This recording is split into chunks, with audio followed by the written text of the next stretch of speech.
आप सबका स्वागत है दीक्षा जैन में। Good morning students.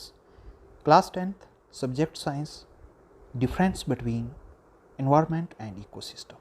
Environment, the surroundings are conditions in which persons, animals or plants live or operates. Environment क्या होता है? हमारे सराउंडिंग्स या ऐसी कंडीशंस जिसमें पर्सन्स, एनिमल्स या प्लांट्स रहते हैं और ऑपरेट करते हैं, उसको हम एनवायरनमेंट कहते हैं। इसके अलावा यहाँ पे मैं आज आपको बताऊँगा ecosystem. An ecosystem is a geographic area where plants, animals and other organisms as well as weather and landscape work together to form a bubble of life. Ecosystems contain biotic or living parts as well as abiotic factors or non-living parts. Biotic factors include plants, animals and other organisms. Abiotic factors include soil, air, water, etc.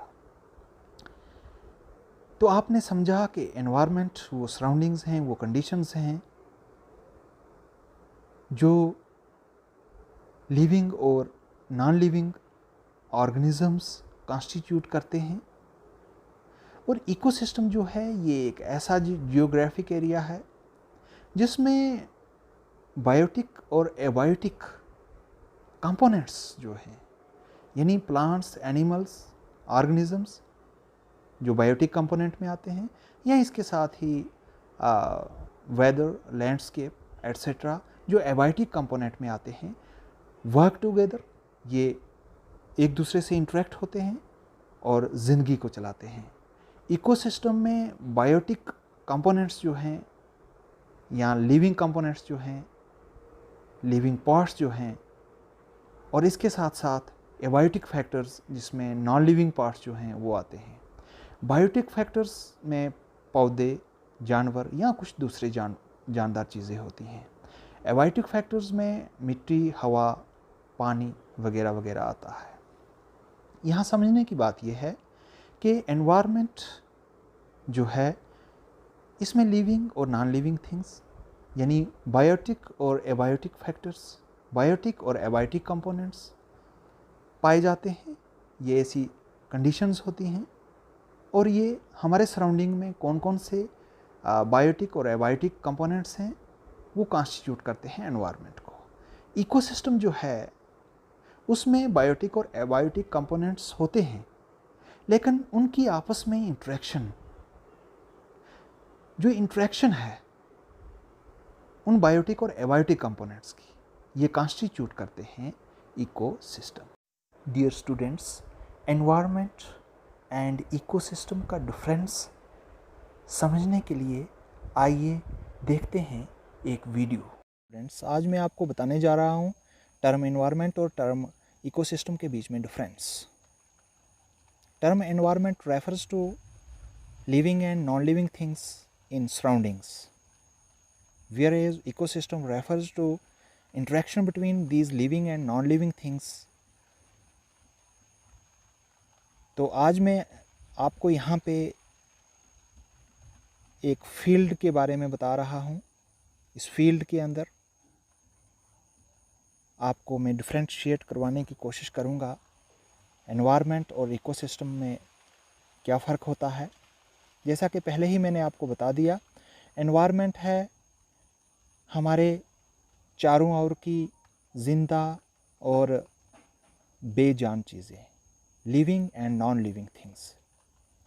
इस वक्त मैं यहाँ पे आपको दिखा रहा हूँ, ये कुछ प्लांट्स, ये लिविंग थिंग्स हैं। इसी तरह से यहाँ एक इंसेक्ट है, ये भी लिविंग थिंग है। इस तरह से यहाँ पे सॉइल है, एयर है, सनलाइट है। Soil, air and sunlight abiotic components हैं, और ये जो प्लांट्स हैं, ये जो इंसेक्ट है, ये बायोटिक कंपोनेंट्स हैं।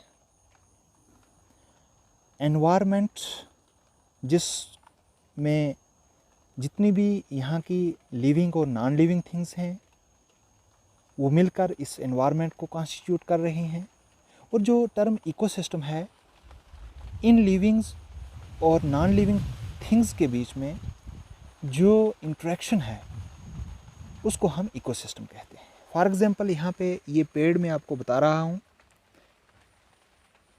ये इंटरेक्ट कर रहा है इस सॉइल के साथ, और इसके साथ ही यहाँ पे सनलाइट और एयर है, वो एबायोटिक कंपोनेंट्स हैं।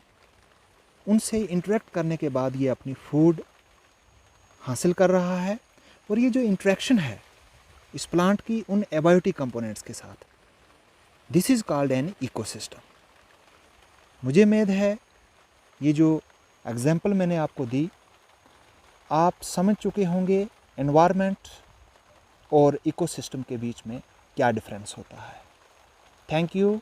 आपके लिए ऐसे ही वीडियोस और भी क्रिएट किए जाएंगे और आपके साथ शेयर किए जाएंगे।